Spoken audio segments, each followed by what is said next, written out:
어느 고을에 최진사라는 부잣집 양반이 있었다. 최진사는 자신보다 나이가 많은 부인에게 쥐어잡혀 살았는데 이 부인의 투기심이 엄청나서 최진사는 고을에서 알아주는 부자이지만 친구들은 열어두고 있는 첩을 하나도 두지 못하였고 혼인 후엔 기생집 출입조차 한 번을 못하며 지내왔다. 그도 그럴 것이 젊어서 너무도 가난하던 최진사가 부잣집 세도가인 부인의 집안 덕분에 이렇게 큰 부자가 된 것이라 항상 부인의 기세에 눌려 지낼 수밖에 없었던 것이었다. 집안의 젊은 여종들도 부인이 최진사 근처에 얼씬도 못하게 해놔서 최진사가 여종들에게 아무리 수작을 부려도 넘어오지를 않았다.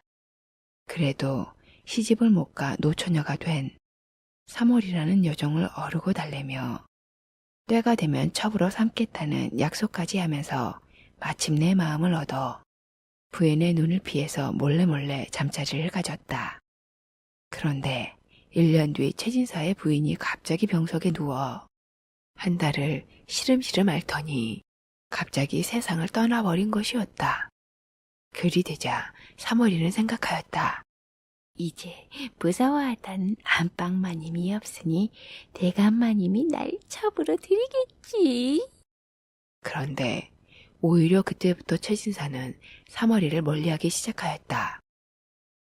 2달 지난 후 자식들을 모으더니 내게 부인은 너희 어머니뿐이다.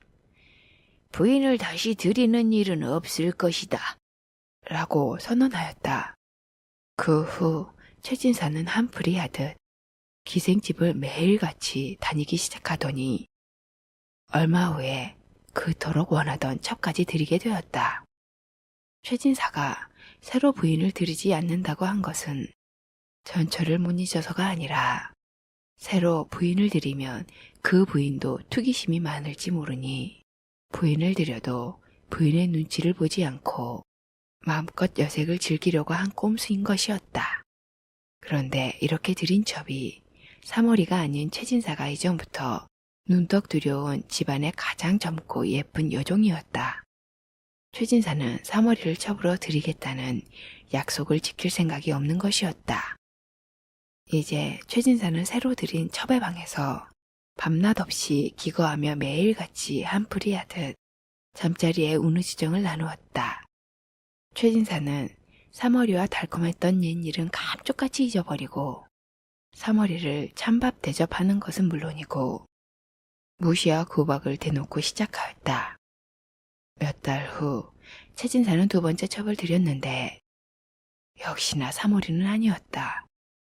어느 날 저녁 늦게 최진사는 3월이를 불러 싸늘한 말투로 내일 아침 일찍 조상님 산소에 벌초하러 가려 하니 새벽밥을 직접 준비하거라 라고 집안의 어린 막내 여종이나 하는 일을 하라 시키더니 곧바로 새로 들인 첩의 방으로 쌩하니 들어가 버렸다. 그리 되니 3월이는 잠도 얼마 못 자고 새벽이 되어 일어나 아침상을 준비하였다.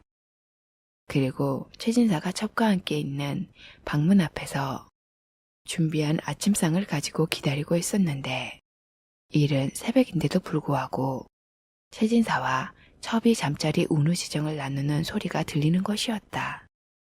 그런데 한참을 지나도 이 잠자리가 끝나지 않고 계속되는 것이었다. 그러니 그 사이에 식어버린 아침상을 몇 번이나 다시 해오느라 3월이는 녹초가 되어버렸다.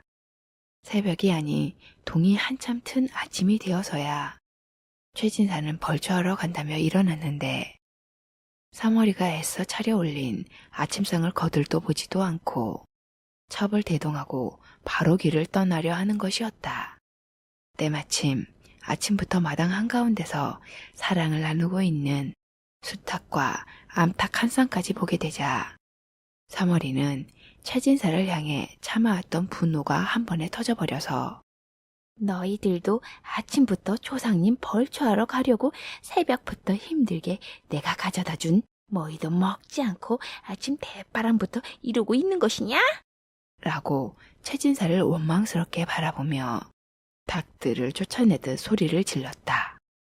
그러자 깜짝 놀란 닭들이 도망치듯 날아올라 어이없게도 최진사를 덮치고 크게 넘어지더니 일어나질 못하였다. 그날 이후 최진사는 자리를 보존하고 누워있게 되었는데 부인이 세상을 떠난 후 나이든 자신의 몸도 생각하지 않고 매일을 밤낮 없이 기생들과 첩들로 무리해서 기운을 쓴 것인지 최진사는 다시는 기운을 차리지 못하고 시름시름 앓기 시작하더니 한 달 만에 세상을 떠났다고 한다.